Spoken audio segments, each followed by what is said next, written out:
Greetings, my brothers and sisters. My name is Suzanne JAMBO, your sister, and also the interim chairperson of South Sudan Steps Towards Peace and Democracy.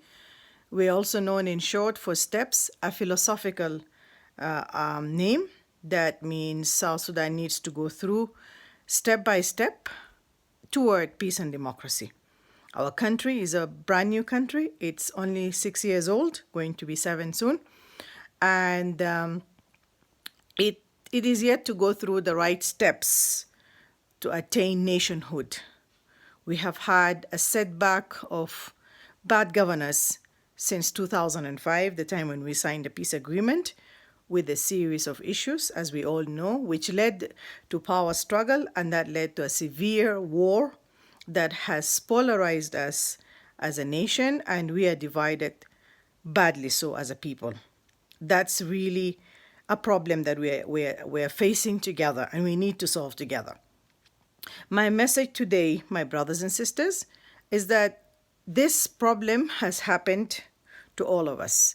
We are all suffering from this problem as South Sudanese, wherever we are inside South Sudan, in the different former 10 states, whichever number of states that they are today, but also in other parts of the world, starting with neighboring country as Sudan, in Khartoum.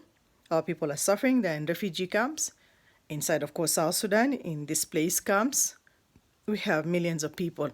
This year, 2018, we have crisis. We have almost 3 million South Sudanese, more than 3 million South Sudanese who are refugees that have fled the war in South Sudan into neighboring countries, such as Uganda, Khartoum, Sudan, and Kenya and other countries. That's one. Number two, we also have displaced persons, almost 1 point something million, close to actually 2 million people. This situation continues to grow, and it is really sad that we still have displaced people more than 4 years down the road inside the country, in Juba itself. We also have more than half the population suffering from hunger. This year, our country, at least 4 point something million people are going to face starvation and will consequently die from that. God forbid. But we also have another serious problem. The war seems to escalate. We are at crossroads. The peace agreement is being negotiated. Soon, in this month of March 2018, the delegates will meet in Addis Ababa again and meet to discuss about the peace. The government formula of peace is not a very promising one. It is, as usual, about appeasing, putting people into positions. The opposition, of course, do not want that, because they know that that's another way of Kiir buying time into power. So what can we do as a people?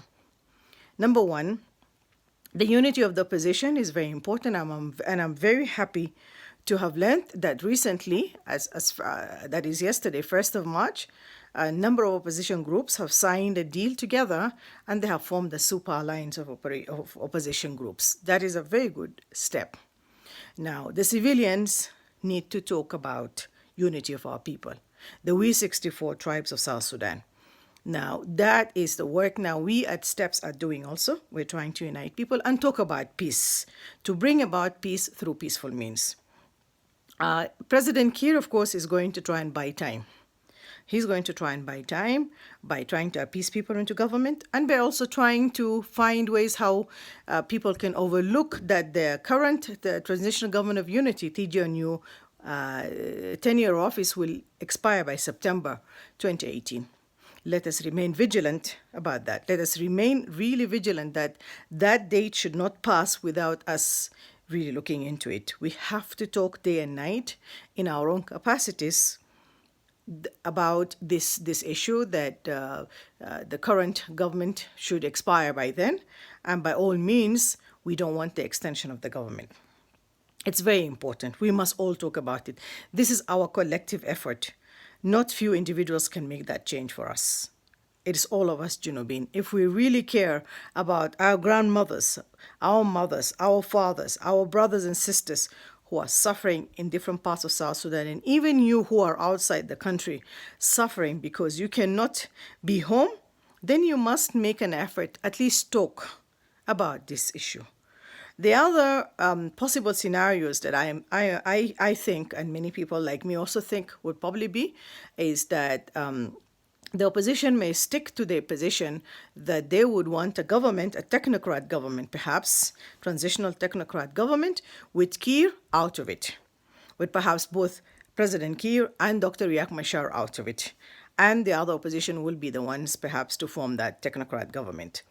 Now, I want to urge our youth. You must come forward.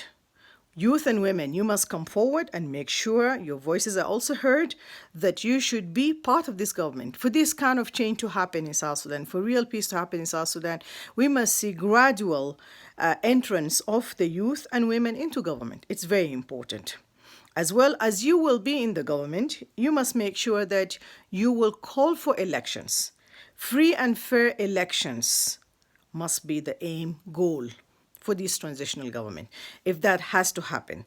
Ideally, it would be nice if we could just move on straight away to the to elections, so that the people of South Sudan decide a responsible government that will take care of its affairs, that will be answerable to the people.